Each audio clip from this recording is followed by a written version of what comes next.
Good morning and welcome to Doctor's Talk. ഇന്നത്തെ doctors ടോക്കിൽ എന്നോടൊപ്പമുള്ളത് ഒരു യൂറോളജിസ്റ്റാണ്, doctor Sandeep Prabhakaran. Mamangalam Renai Medicity ഹോസ്പിറ്റലിലെ യൂറോളജിസ്റ്റാണ് അദ്ദേഹം.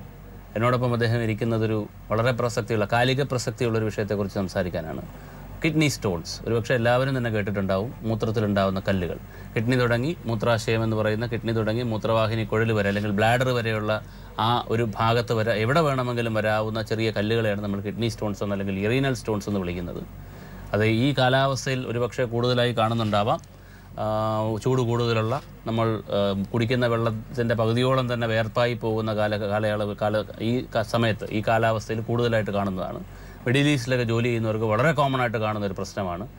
ഒരു പ്രശ്നമായി വരികയാണെങ്കിൽ വളരെയധികം വേദനയുള്ള വളരെ പെയിൻഫുൾ ആയിട്ടുള്ള ഒരു കണ്ടീഷനാണ്. അതേസമയം ഒട്ടും വേദനയില്ലാതെയും ഇത് കാണാം. ഏതായാലും അതിനെക്കുറിച്ച് കൂടുതൽ ഡോക്ടറോട് തന്നെ ചോദിക്കാം. Doctor good morning. Good morning. ഞാൻ പറഞ്ഞു നമ്മുടെ വിഷയം കിഡ്നി സ്റ്റോൺ ആണെന്ന് പറഞ്ഞു. കിഡ്നി സ്റ്റോൺ എന്ത് എന്ന് ഞാൻ ചോദിക്കുന്നില്ല, ഒരു പക്ഷേ എല്ലാവർക്കും തന്നെ അറിയാമായിരിക്കും കിഡ്നി സ്റ്റോൺ എന്താണെന്നുള്ളത്. ഞാൻ പറഞ്ഞത് ചൂട് കാലാവസ്ഥയിൽ ഉണ്ടാകുന്നതാണ്, മിഡിൽ ഈസ്റ്റിൽ ഒരുപാട് കാണുന്നുണ്ട് എന്നൊക്കെ ഞാൻ പറഞ്ഞു. എന്നാൽ എന്തുകൊണ്ട് കിഡ്നി സ്റ്റോൺ ഉണ്ടാകുന്നു എന്ന് പറഞ്ഞ് നമുക്ക് തുടങ്ങിയാലോ? അതെ, അതിൽ നിന്ന് സ്റ്റാർട്ട് ചെയ്യാം നമുക്ക്.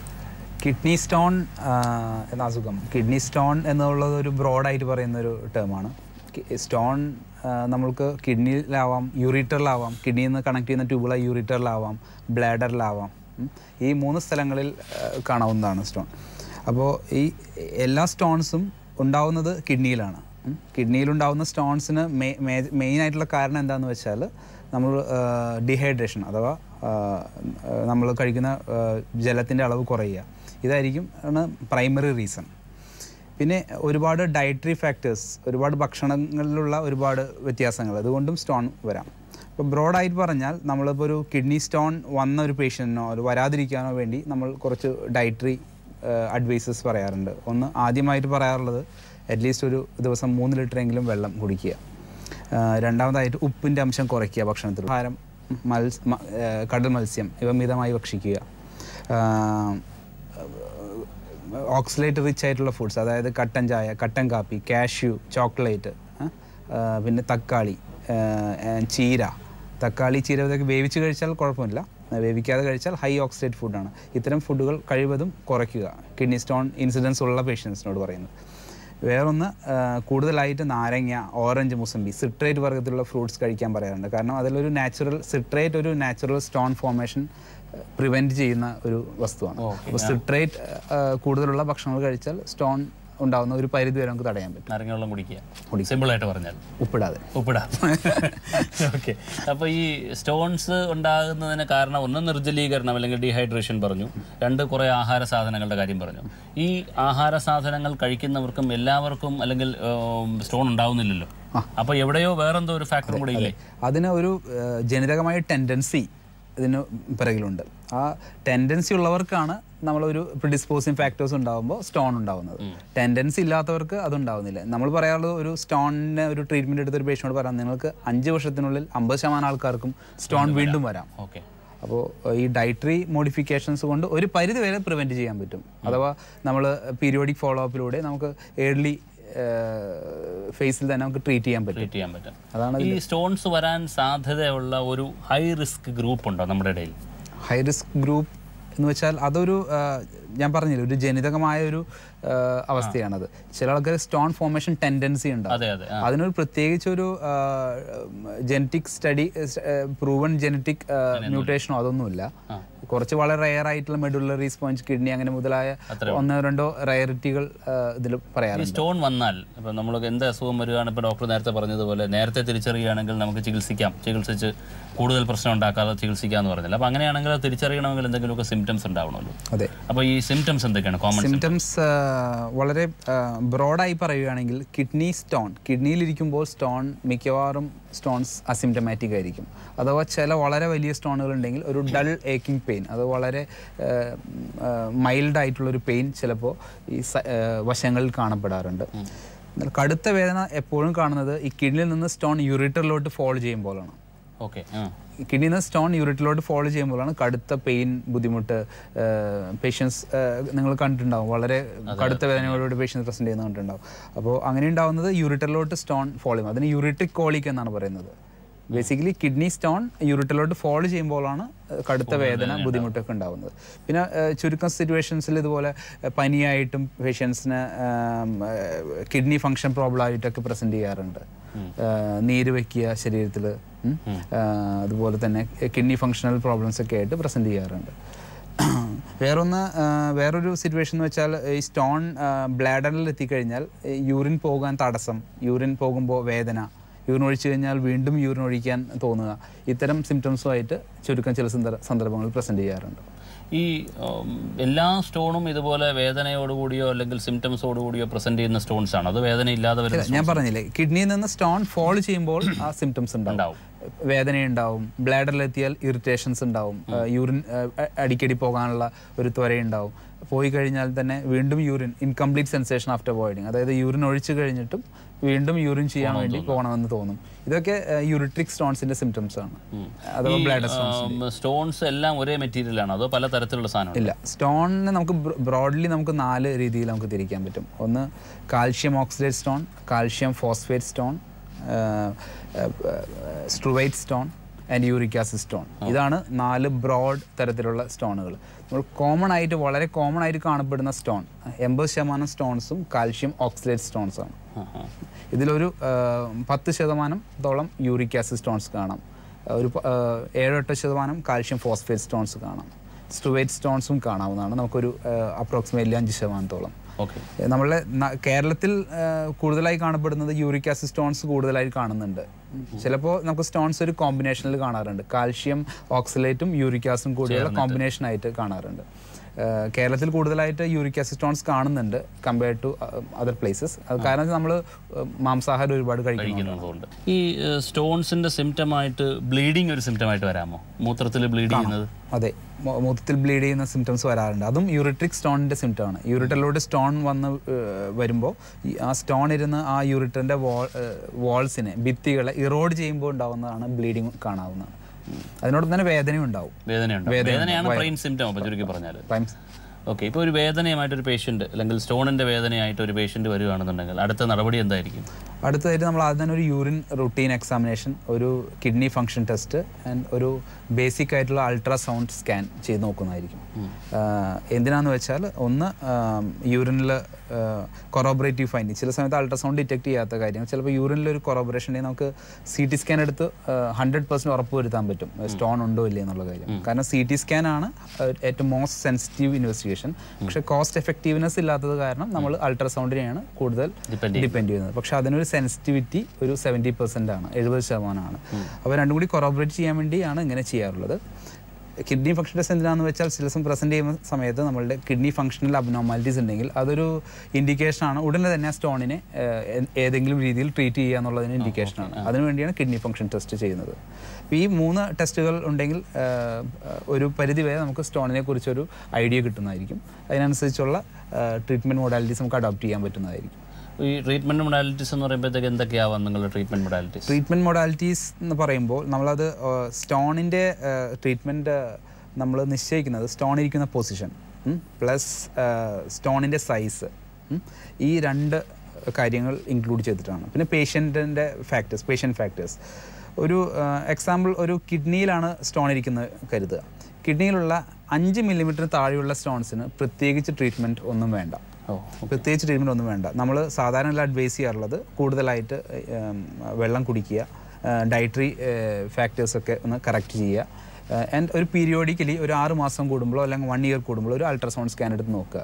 അത് ഈ സ്റ്റോൺസ് ഗ്രോ ചെയ്യുകയാണോ അതോ ബുദ്ധിമുട്ട് വലിപ്പം കൂടുന്നുണ്ടോ എന്താണെന്നറിയാനായിട്ട്. 5 മില്ലിമീറ്ററിനും 2 സെന്റിനും ഇടയിലുള്ള സ്റ്റോൺസ്, അതിലാണ് ഒരുപാട് മൊഡാലിറ്റീസ് നമുക്ക് അവൈലബിൾ ആണ്. അതിൽ ഒന്നാമതായിട്ട് നമുക്കുള്ള shock wave lithotripsy, extra corporeal shock wave lithotripsy. അത് ഓപ്പറേഷൻ ഇല്ലാതെ പൊടിക്കുന്ന ഒരു രീതിയാണ്. അത് നൂതനമായ രീതിയാണ്, ഒരു ultrasound guided shock wave lithotripsy എന്ന് പറയും.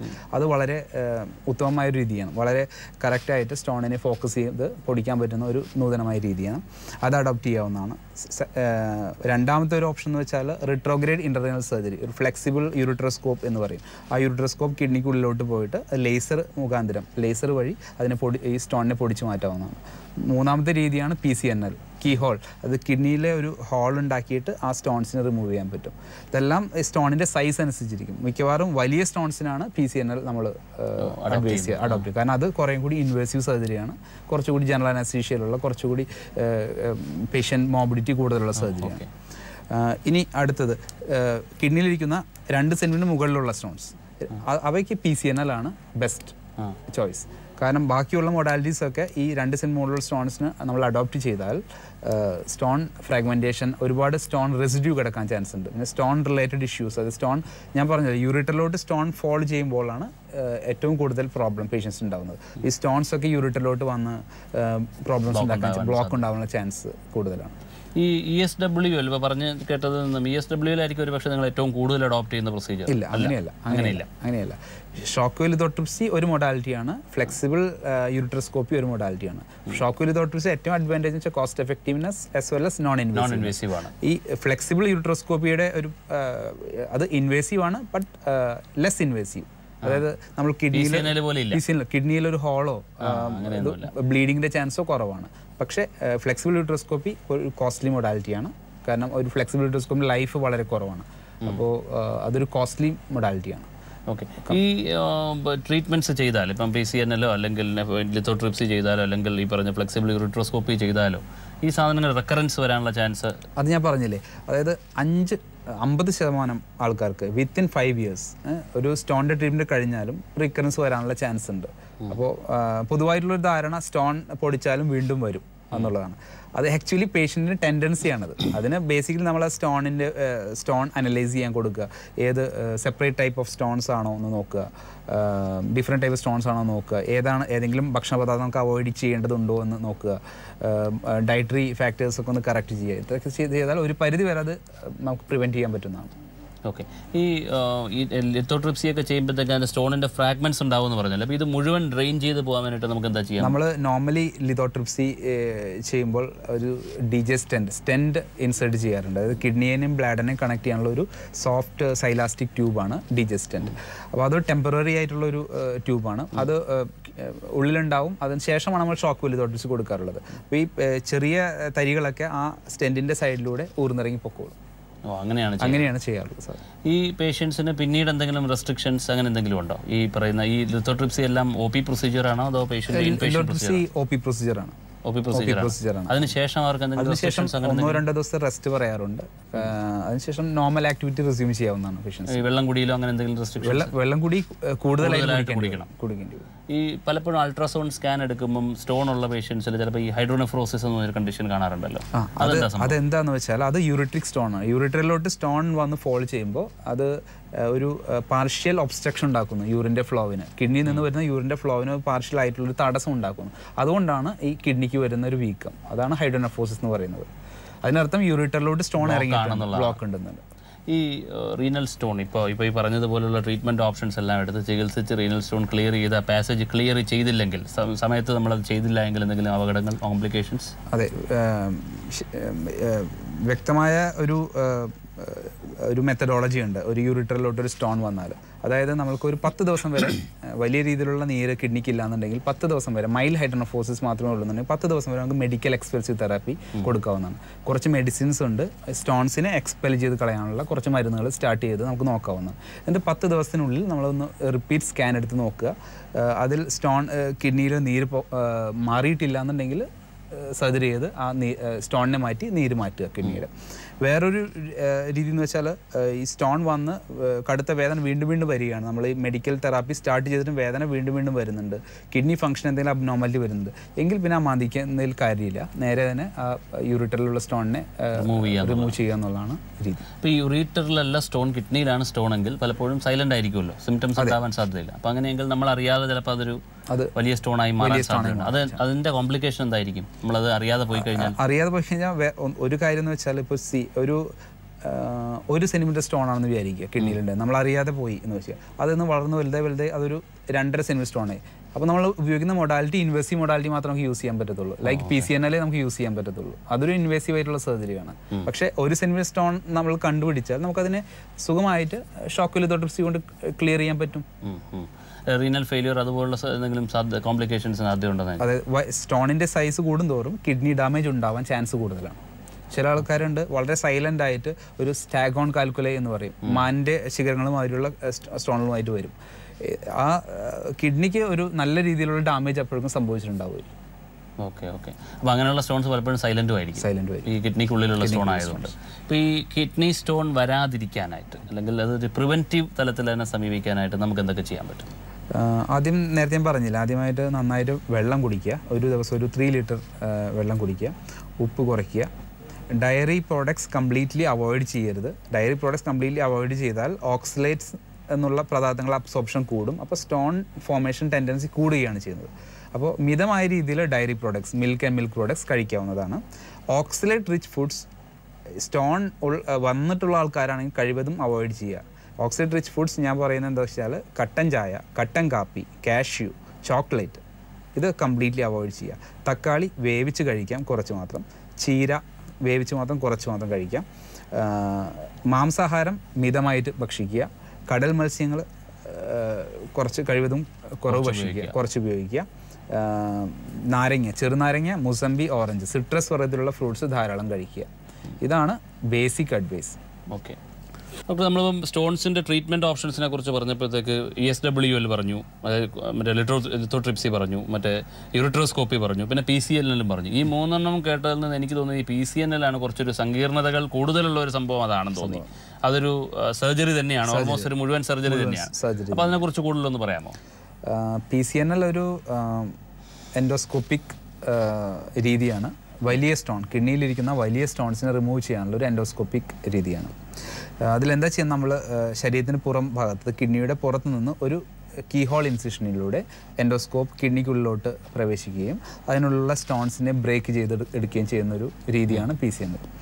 അത് പേഷ്യൻറ്റിനെ കമഴ്ത്തി കിടത്തിയാണ് ആ സർജറി ചെയ്യാറുള്ളത് സാധാരണ. അപ്പോൾ അതിൻ്റേതായ വെന്റിലേഷൻ ഇഷ്യൂസ്, അങ്ങനെ കുറച്ച് 1-2 കാര്യങ്ങളുണ്ട്. വേറൊന്ന്, സർജറിക്ക് ശേഷം ഒരു 2-3 ദിവസം വരെ ഹോസ്പിറ്റൽ സ്റ്റേ ഉണ്ടാകാൻ ചാൻസ് ഉണ്ട്. കുറച്ച് 1-2 ആഴ്ച വരെ റെസ്റ്റ് നമ്മൾ അഡ്വൈസ് ചെയ്യാറുണ്ട്. കാരണം നേറ്റീവ് കിഡ്നിയിലൂടെയാണ് നമ്മൾ ഹോൾ ചെയ്യുന്നത്. അപ്പോൾ അതിൽ നിന്ന് ബ്ലീഡിങ്ങിൻ്റെ ചാൻസ് ഉള്ള ഒരു സർജറിയാണ്. ഒരു അപ്രോക്സിമേറ്റ്ലി 1000-ൽ ഒരു 5 പേർക്ക് വരെ നല്ല രീതിയിൽ ബ്ലീഡിങ് ഉണ്ടാവാൻ ചാൻസ് ഉള്ള സർജറിയാണ്. അതിൽ തന്നെ കുറച്ച് ആൾക്കാർക്ക് ആൻജിയോഎംബോളൈസേഷൻ വളരെ റെയർലി, ഒരു 1000-ൽ ഒരാൾക്കോ 10,000-ൽ ഒരാൾക്കോ ഈ ബ്ലീഡിങ് നിർത്താനായിട്ട് ചിലപ്പോൾ ആ രക്തധമനികളെ ബ്ലോക്ക് ചെയ്യേണ്ടി വരാറുണ്ട്, സിറ്റുവേഷൻസ് ഉണ്ടാകാറുണ്ട്. അതാണ് PCNL പ്രത്യേകത. പക്ഷേ അതൊരു വളരെ എഫിഷ്യൻ്റ് ആയിട്ടുള്ള ഒരു മൊഡാലിറ്റിയാണ് സ്റ്റോൺ റിമൂവലിന് കമ്പയർഡ് ടു അതർ മൊഡാലിറ്റീസ്.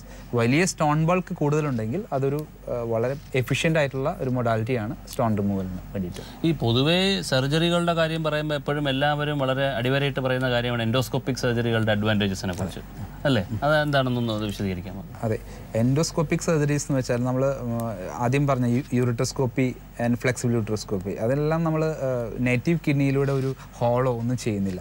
അപ്പോൾ അത് എല്ലാം നമ്മൾ നേറ്റീവ് മൂത്രനാളിയുടെ പാസേജുകളിലൂടെയാണ് പോകുന്നത്. അതിന് വളരെ സ്മാർട്ടായിട്ടുള്ള ചെറിയ എൻഡോസ്കോപ്പുകളുണ്ട്. ആ സ്കോപ്പുകളിലൂടെയാണ് പോയിട്ട് നമ്മൾ സർജറി ചെയ്യുന്നത്. അതിൻ്റെ ഏറ്റവും വലിയ അഡ്വാൻറ്റേജ് എന്താണെന്ന് വെച്ചാൽ അടുത്ത ദിവസം തന്നെ പേഷ്യൻ്റ് ഡിസ്ചാർജ് ചെയ്യാൻ പറ്റും. ഓക്കെ. ഒരു hospital stay, post operative hospital stay വളരെ മിനിമലാണ്. 1-2 ദിവസത്തിനുള്ളിൽ പേഷ്യന്റിന് എല്ലാ കാര്യങ്ങളും റിസ്യൂം ചെയ്യാൻ പറ്റും. ഇതാണ് ഏറ്റവും വലിയ അഡ്വാൻറ്റേജ്. ഓക്കെ. Endoscopic surgery. അതുപോലെ ഈ എൻഡോസ്കോപ്പിക് സർജറി അല്ലെങ്കിൽ കീ ഹോൾ സർജറി ചെയ്യുമ്പോഴത്തേക്ക് മുറിവ് ചെറുതായതുകൊണ്ട് പെട്ടെന്ന് ഉണങ്ങും, അങ്ങനെയൊക്കെയുള്ള അഡ്വാൻറ്റേജസ് ഓപ്പൺ സർജറിയേക്കാളും. ഓപ്പൺ സർജറിയൊക്കെ PCNL ഡെഫിനറ്റ്ലി ബെറ്റർ ആണ്. കാരണം ഓപ്പൺ സർജറി പണ്ട് കാലത്ത് ഇത്രയും വലിയൊരു ഇൻസിഷനിലൂടെയാണ് കിഡ്നി അപ്രോച്ച് ചെയ്യുന്നത്. ഇപ്പോൾ അത് നമ്മൾ അപ്രോച്ച് ചെയ്യുന്നത് ചെറിയൊരു ഹോളിലൂടെയാണ്. അതിൻ്റെ അഡ്വാൻറ്റേജ് ഡെഫിനറ്റ്ലി ഉണ്ട്. പക്ഷേ അതിൻ്റെതായ ചെറിയൊരു ബ്ലീഡിങ്ങിൻ്റെ റിസ്ക് അതൊക്കെ കുറച്ച് PCNL ഉണ്ട്. ഈ മരുന്നുകളിലൂടെ ഇതിനെ ട്രീറ്റ് ചെയ്യാമെന്ന് പറഞ്ഞല്ലോ. ഇപ്പോൾ സപ്പോസ് ഒരു കിഡ്നി സ്റ്റോൺ ഉള്ള ഒരാളാണെന്നുണ്ടെങ്കിൽ എത്ര കാലം നമുക്ക് ഈ മരുന്നുകളിലൂടെയുള്ള ആ ഒരു മാനേജ്മെൻറ്റിന് അഡ്വൈസ് ചെയ്യാൻ പറ്റും? കാലയളവ് കൃത്യമായി പറയാൻ പറ്റില്ല. പക്ഷേ സ്റ്റോണിനെ ഫോളോ അപ്പ് ചെയ്യാം. 5 മില്ലിമീറ്റർ സ്റ്റോണിലും താഴെയുള്ള സ്റ്റോൺസിന് നമ്മൾ കൺസർവേറ്റീവിൽ നന്നായി വെള്ളം കുടിക്കുക. ആൻഡ് വെയിറ്റ് സ്റ്റോൺ പാസ് ചെയ്ത് പോകാൻ വേണ്ടി വെയിറ്റ് ചെയ്യുക. സൈസ് വലിപ്പം കൂടിക്കൊണ്ടിരിക്കുക എന്നുണ്ടെങ്കിൽ നമുക്ക് ഷോക്ക് ലിത്തോട്രിപ്സിയോ ഫ്ലെക്സിബിൾ യൂട്രോസ്കോപ്പിയോ മുതലായ മൊഡാലിറ്റീസ് യൂസ് ചെയ്യാവുന്നതാണ്. ഈ സ്റ്റോണിനെ വാച്ച് ചെയ്തുകൊണ്ടിരിക്കാൻ പറയുമ്പോഴത്തേക്ക് ഒരു പീരിയോഡിക്കലി ഇയർലി ആനുവലി ഒരു അൾട്രാസൗണ്ട് സ്കാൻ എടുത്ത് നോക്കിക്കൊണ്ടിരിക്കണം. അപ്പോൾ മാത്രമേ നമുക്ക് സ്റ്റോൺ വലുതാവുന്നുണ്ടോ ബ്ലോക്ക് വരുന്നുണ്ടോ എന്നൊക്കെ അറിയാൻ പറ്റുള്ളൂ. ഓക്കെ ഡോക്ടർ, ഇന്നത്തെ ഡോക്ടർ സ്റ്റോക്കിലൂടെ ഡോക്ടർ ഇവിടെ പറഞ്ഞത് കിഡ്നി സ്റ്റോൺസിനെ കുറിച്ചാണ്. കിഡ്നി സ്റ്റോൺസ് എന്തുകൊണ്ടുണ്ടാവുന്നു, എങ്ങനെ ഉണ്ടാവുന്നു, അതിൻ്റെ സിംറ്റംസ് എന്തൊക്കെയാണ്. കിഡ്നി സ്റ്റോൺസ് ഒരുപക്ഷെ എല്ലാവർക്കും സുപരിചിതമായ ഒരു വിഷയമാണ്. കാരണം വളരെയധികം ആൾക്കാർക്ക് ഉണ്ടാവുകയും പെയിൻഫുൾ ആണ് എന്ന്, അല്ലെങ്കിൽ വേദനാജനകമാണെന്ന് എല്ലാവർക്കും അറിയാവുന്ന ഒരു സംഗതിയാണ്. പക്ഷേ അത് എന്തുകൊണ്ടുണ്ടാവുന്നു, അതിനെ കുറയ്ക്കാൻ അല്ലെങ്കിൽ അത് ഉണ്ടാവാതിരിക്കാൻ വേണ്ടി ആഹാരത്തിൽ എന്തൊക്കെ വ്യത്യാസങ്ങൾ നമുക്ക് വരുത്താം എന്നൊക്കെ ഇപ്പോൾ ഡോക്ടറോട് പറഞ്ഞു. അദ്ദേഹം പറഞ്ഞത് വെള്ളം 3 ലിറ്ററിൽ കുറയാതെ, 3 ലിറ്റർ വെള്ളമൊക്കെ കുടിക്കുന്നവർ നമ്മുടെ ഇടയിൽ വളരെ കുറവാണെന്നാണ് എൻ്റെ അഭിപ്രായം. 3 ലിറ്ററിൽ കുറയാതെ വെള്ളം കുടിക്കുക ഒരു ദിവസം. അതോടൊപ്പം തന്നെ ചില പ്രത്യേക തരത്തിലുള്ള ആഹാര സാധനങ്ങൾ നമ്മൾ വളരെ കോമൺ ആയിട്ട് കഴിക്കുന്നതാണ്, തക്കാളി പോലുള്ള സാധനങ്ങൾ, അതൊക്കെ അവോയ്ഡ് ചെയ്യണമെന്നാണ് അദ്ദേഹം പറഞ്ഞത്. കട്ടൻ ചായ നമ്മളെല്ലാവരും കുടിക്കുന്ന സാധനം, രാവിലെയും വൈകുന്നേരം വളരെ മെറ്റിക്കുലസ് ആയിട്ട് നമ്മൾ കുടിക്കുന്ന സാധനമാണ് ചായ. അപ്പോൾ ചായയ്ക്കും ഒക്കെ കട്ടൻ ചായ, പ്രത്യേകിച്ചും ബ്ലാക്ക് ടീ, അതിന് പ്രത്യേകിച്ചും ഇതിനകത്ത് റോള് ഉണ്ട് എന്നുള്ളതാണ് ഡോക്ടർ പറഞ്ഞത്. അപ്പോൾ ഈ പറഞ്ഞ പ്രിവെൻറ്റീവ് മെഷേഴ്സ് എല്ലാം എടുത്ത് സ്റ്റോണൊന്നും വരാതെ സൂക്ഷിക്കുക. സ്റ്റോൺ വരികയാണെങ്കിൽ അതുകൊണ്ടുണ്ടാകാൻ സാധ്യതയുള്ള അപകട സാധ്യതകളെക്കുറിച്ചും ഡോക്ടറോട് പറയുകയുണ്ടായി. അപ്പോൾ കഴിയുന്നിടത്തോളം സ്റ്റോൺ വരാതെ നോക്കുക. വന്നു അല്ലെങ്കിൽ സ്റ്റോൺ ഉണ്ട് എന്ന് തോന്നിയാൽ എത്രയും പെട്ടെന്ന് തന്നെ ഏതെങ്കിലും ഒരു ചികിത്സാ രീതി സ്വീകരിച്ച് സ്റ്റോൺ ഒഴിവാക്കി അപകടരഹിതമായി മുമ്പോട്ട് പോവുക. കിഡ്നിക്ക് വേണമെങ്കിൽ ഡാമേജ് ചെയ്യാൻ പറ്റുന്ന ഒരു സാധനമാണ് റീനൽ സ്റ്റോൺ. ഏതായാലും ഈ വിഷയത്തെ സംബന്ധിച്ച് എന്തെങ്കിലും സംശയങ്ങളുണ്ടെങ്കിൽ ഞങ്ങളുടെ ഇമെയിലിലേക്ക് എഴുതുക. doctorstock@kairaditv.in ആണ് ഞങ്ങളുടെ ഇമെയിൽ ID. പ്രോഗ്രാമിനെ കുറിച്ചുള്ള നിങ്ങളുടെ അഭിപ്രായങ്ങളും നിർദ്ദേശങ്ങളും കൂടി ഞങ്ങൾ എഴുതി അറിയിക്കുക. അടുത്ത ആഴ്ച വീണ്ടും കാണാൻ പറ്റിയ വിഷയമായിട്ട് ബൈ. എന്റെ സർവീസ് ഉപയോഗിച്ച് നിങ്ങൾ അവസാനമായി എപ്പോഴാണ് ഒരു SMS അയച്ചിട്ടുള്ളത്? ഇടയ്ക്ക് അയക്കാറുണ്ട്, കൂടുതലും വാട്സാപ്പും മെയിലും അല്ലേ. പോട്ടെ, ഒരു IST വിളിച്ചിട്ടപ്പോഴാ? അതിന് സ്കൈപ്പും ടാങ്കോ വൈബറൊക്കെ ഇല്ലേ ചേട്ടാ, നിങ്ങൾക്ക് ഇതൊന്നും അറിഞ്ഞൂടെ? അപ്പോ ടെലികോം കമ്പനി എന്നുള്ള നിലയിൽ എന്റെ ഒരു പ്രൈമറി വരുമാനം അവിടെ തീർന്നു. എനിക്കും പൈസ ഉണ്ടാക്കണ്ടേ, ഇതൊരു ബിസിനസ് അല്ലേ.